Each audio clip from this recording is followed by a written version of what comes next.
Vamos dar início ao nosso debate. Para além de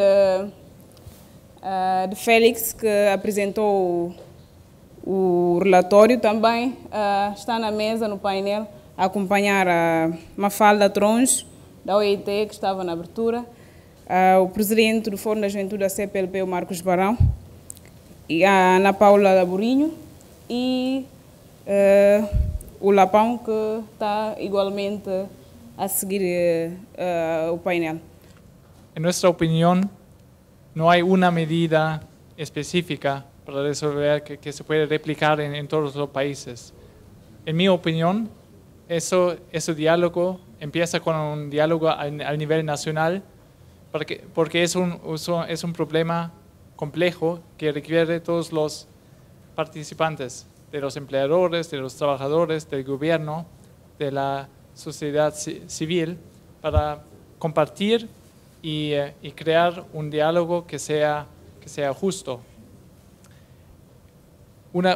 Claro que una prioridad, una medida por el empleo juvenil en general puede ser el emprendimiento, pero como ha mencionado, el emprendimiento no es el único camino.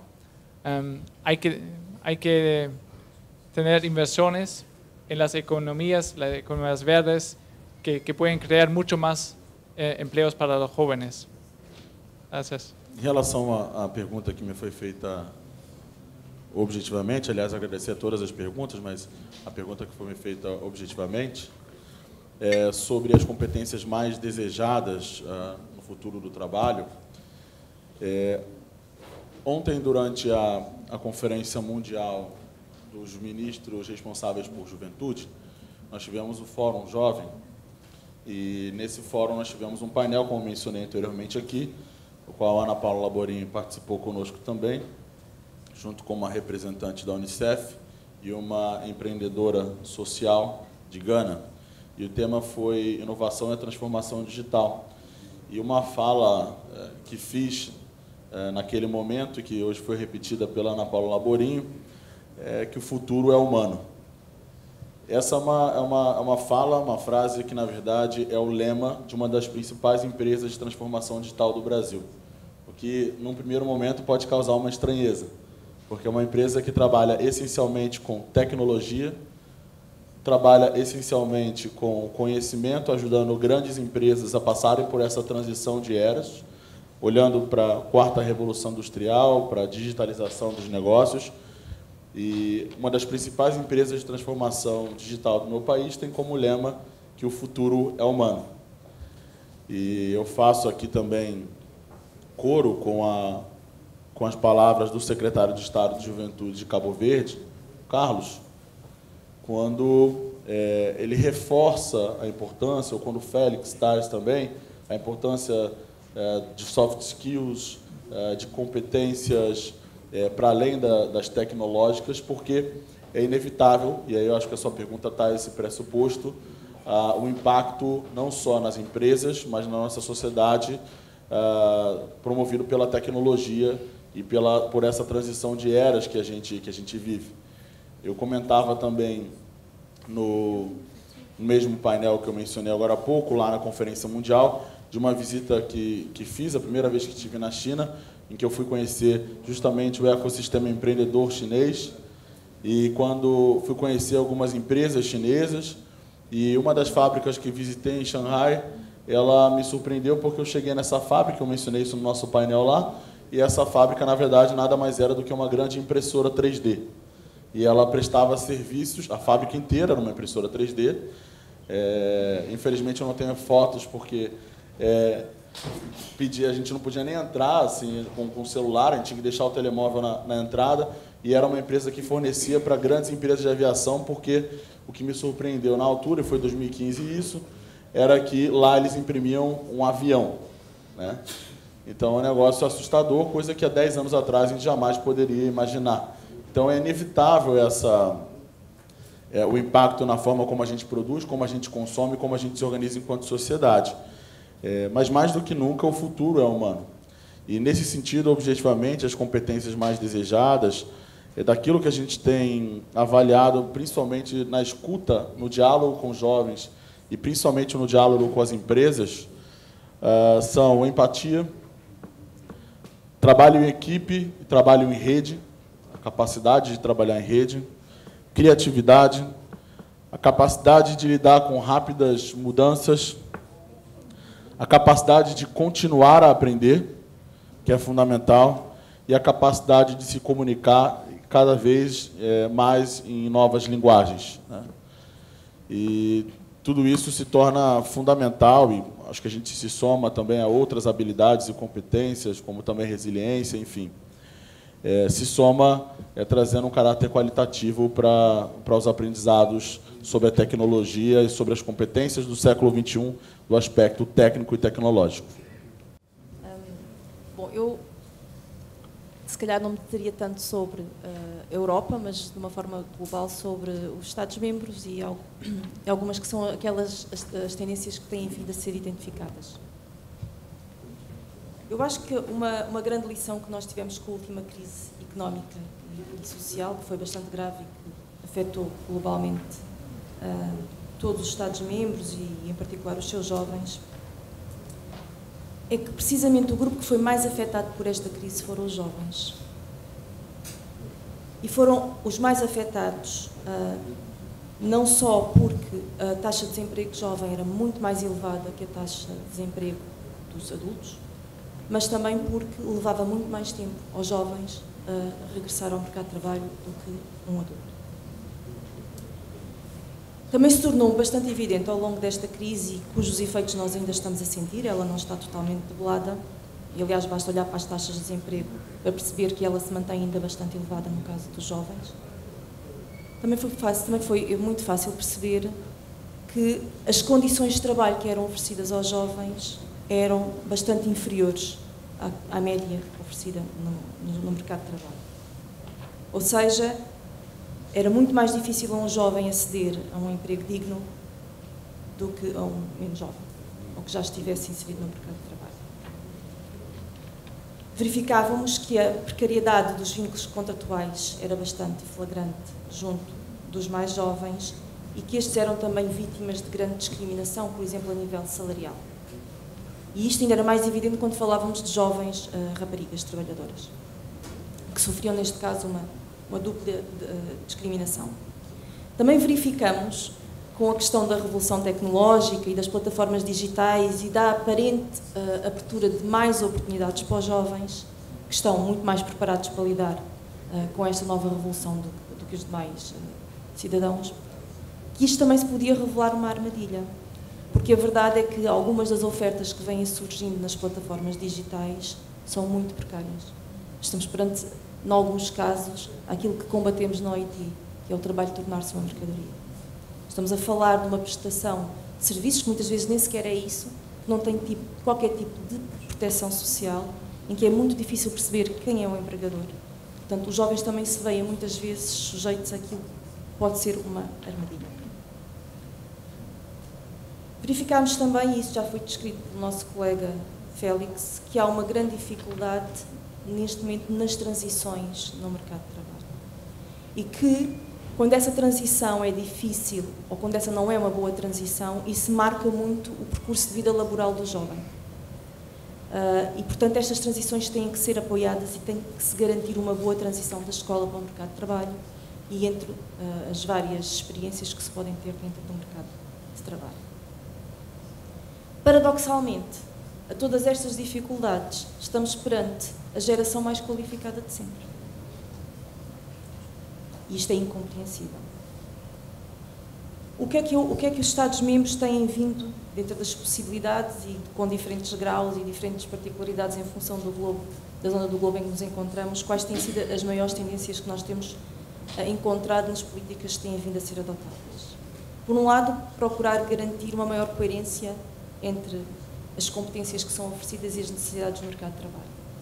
Estarmos mais atentos às necessidades do mercado de trabalho, de forma que essas competências devem evoluir para lhe dar resposta.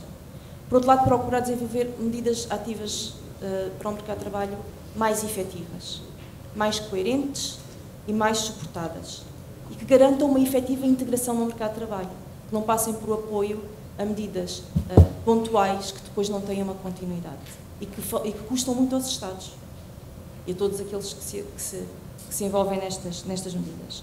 Depois garantir, como disse o Félix, uma aprendizagem ao longo da vida, porque o mundo e as mudanças no mundo são muito aceleradas e a única forma que nós temos de garantir que estas transições são sustentadas é garantir uma boa aprendizagem e uns bons sistemas de educação.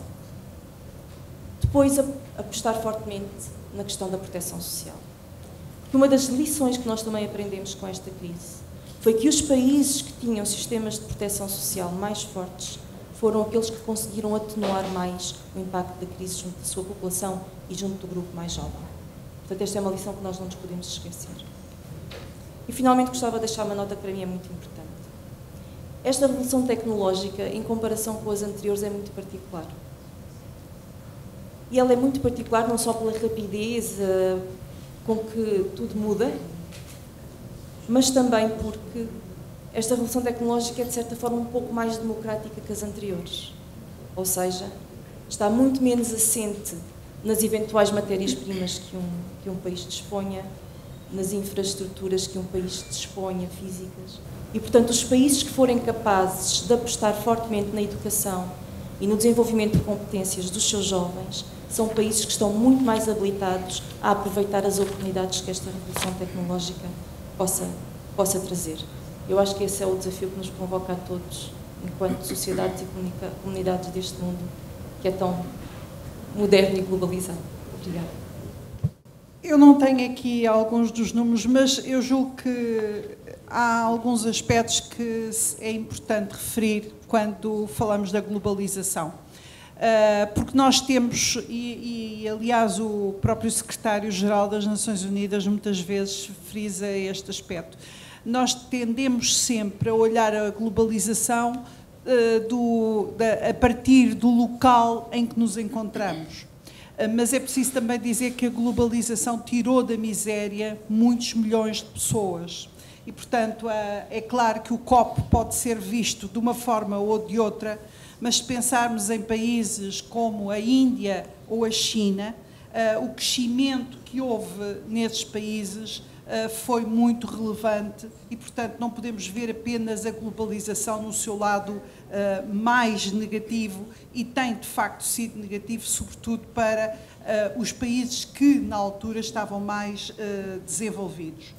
De qualquer maneira, como aqui foi dito, é importante que todos eles, e o caso da China é característico, investam em educação e investam em investigação. Nem sempre, também é preciso dizer, nem sempre o investimento em educação depois tem os resultados que nós esperamos, porque temos também que pensar que educação e as tais competências, que competências é que estamos a construir e, sobretudo, que relação é que estabelecemos entre educação e mercado de trabalho. Por exemplo, na América Latina e em todo o espaço ibero-americano, o investimento em educação é superior à média dos países da OCDE. E, no entanto, não tem resultado. É preciso depois, para além do investimento, também ter em consideração que educação e que competências é que estamos a desenvolver, e depois outro tipo de questão ainda mais importante, é se temos uma educação verdadeiramente equitativa, e sabemos que isso não acontece. As diferenças, por exemplo, entre escolas de cidades e escolas rurais, as diferenças entre a educação para meninas e a educação para rapazes, todas essas diferenças são relevantes depois nos resultados e na forma como nos inserimos no mercado de trabalho. Portanto, foram aqui já referidas várias competências essenciais, mas eu continuo a colocar, aliás, a lista das competências tem vindo a mudar muito rapidamente, mas continuo a colocar como, enfim, não só eu, mas como competência essencial o espírito crítico e a capacidade de resolver problemas complexos. Mais do que uma forma de conhecimento tradicional, o que nós temos é que, de facto, desenvolver esse espírito crítico. E permitam-me dizer que encontros como estes, a capacidade de dizermos o que pensamos, de discutirmos o que pensamos e também de contribuirmos para que as soluções sejam encontradas, são formas essenciais para construir esse espírito crítico. Um outro ponto que eu também frisei, mas gostaria muito de frisar, porque nós estamos num momento em que o multilateral tem uma tendência muito grande a desaparecer e cada um fechar-se no seu próprio espaço.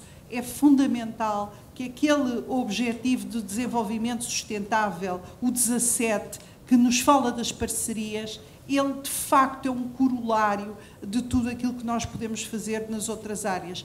Temos que continuar a colaborar, a trabalhar em conjunto e só assim vamos conseguir encontrar soluções. A questão que a CPLP poderá responder tem muito a ver com este contexto também da globalização, mas primeiro foi colocada uma questão sobre as medidas no âmbito da CPLP para a questão dos incentivos fiscais ao empreendedorismo, não é? No âmbito da CPLP, essa matéria do empreendedorismo jovem está plasmado no plano de ação do Fórum da Juventude da CPLP. Aliás, uma das medidas que está a ser implementada neste momento e que o Sr. Secretário de Estado de Cabo Verde mencionou é justamente um processo de capacitação de jovens lideranças nos Estados-membros da CPLP para a temática do empreendedorismo. Aliás, está aqui um dos responsáveis que dirige esse programa, que poderia depois talvez falar consigo nos intervalos, para explicar um bocadinho o que está a ser feito. Isto corresponde a uma matéria que especificamente está no plano de ação da nossa Conferência dos Ministros da Juventude e Desportos. Mas penso que a Presidência pro Tempore da Cabo Verde também tem um contributo importante a dar nesse sentido e eventualmente existirão novidades que poderão ser anunciadas na próxima reunião em Luanda, já no próximo mês de julho, para esse âmbito. A outra questão, a qual eu gostava também de poder dar um contributo, embora a professora Paula Brinco já o tenha feito e, portanto, não haverá muito mais a dizer, tem que ver justamente com esta questão da globalização injusta.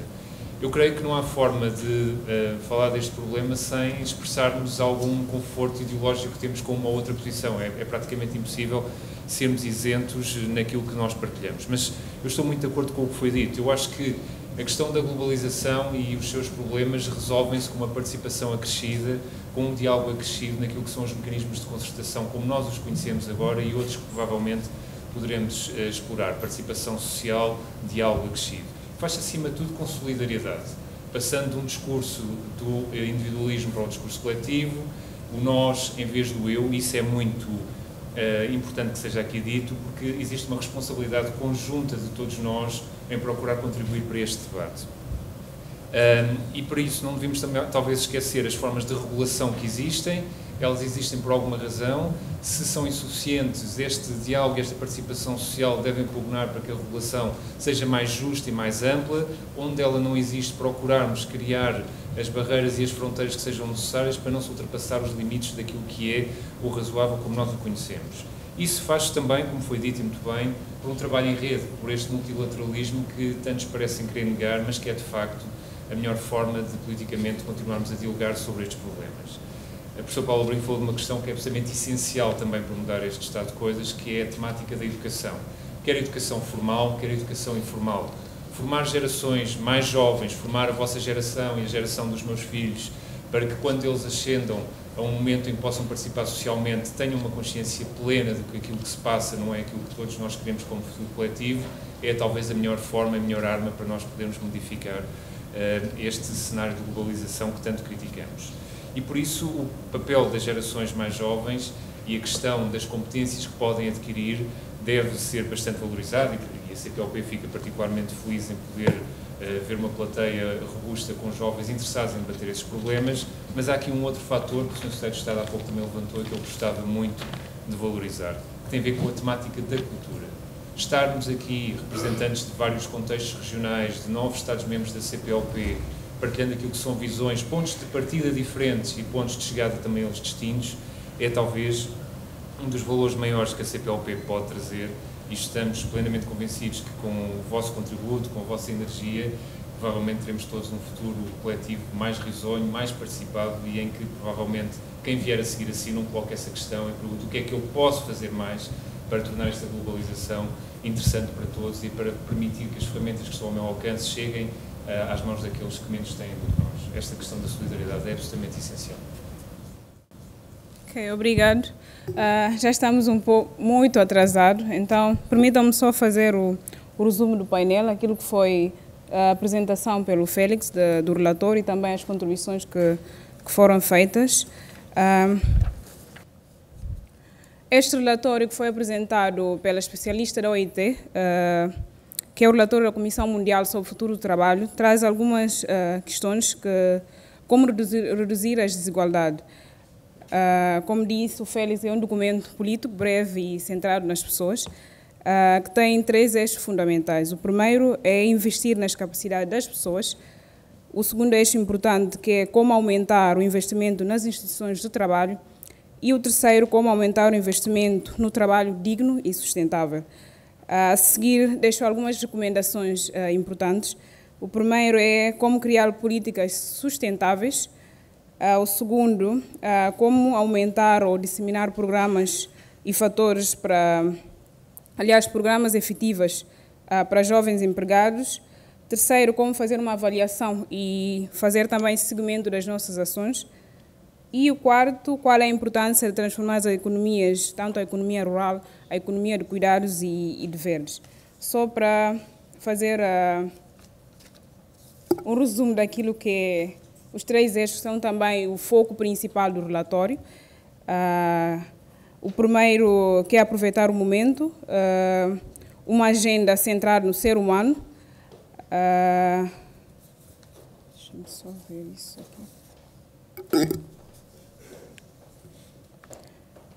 O primeiro eixo, que é investir nas capacidades das pessoas, tem a ver com a questão da aprendizagem, que também referiu a Mafalda, a aprendizagem ao longo da vida para todos, apoiar as pessoas nas transições, tanto de escola para o trabalho, a questão da paternidade, maternidade, o trabalho, a entrada na reforma, que está muito bem explicado no relatório. O terceiro, uma agenda transformadora para a igualdade de género, a questão de reduzir a discriminação, o assédio no mercado de trabalho, a questão do salário, a disparidade salarial entre mulheres e homens, e reforçar a proteção social, como disse a Mafalda também, a questão de um exemplo concreto, a questão de crise que aconteceu aqui, e como os países que têm trabalhado muito na proteção social têm menos impacto negativo na economia. O segundo eixo importante, que é investir nas instituições de trabalho. O primeiro, a recomendação, que é estabelecer uma garantia laboral universal, a questão do número de horas de trabalho, a segurança no trabalho. O segundo é reforçar a soberania sobre o tempo. O terceiro, questão de revitalizar a representação coletiva. E o quarto, a questão do trabalho e tecnologia e trabalho digno. Mas, por além disso, também, que é o último, que é investir no trabalho digno e sustentável, a questão da Agenda 2030, que foi também o foco debatido na Conferência Mundial dos Ministros, há 2 dias atrás, ainda que terminou ontem. E, por fim, a OIT, no relatório, pediu que seja assumido o compromisso coletivo entre todos os atores, tanto a OIT, o governo, a sociedade civil, e, como disse no final o Félix, o futuro é hoje. Então, o trabalho, a meta é que o engajamento seja sério e que seja partilhar a responsabilidade por todos os atores envolventes na questão do emprego, e criar também metas nacionais para que, como o OIT, esse ano é centenário da OIT de trabalho, mas esse realmente o relator traz um impacto positivo em relação a centralizar o trabalho nas pessoas e reduzir desigualdades e que haja inclusão de todos no mercado de trabalho. Obrigada.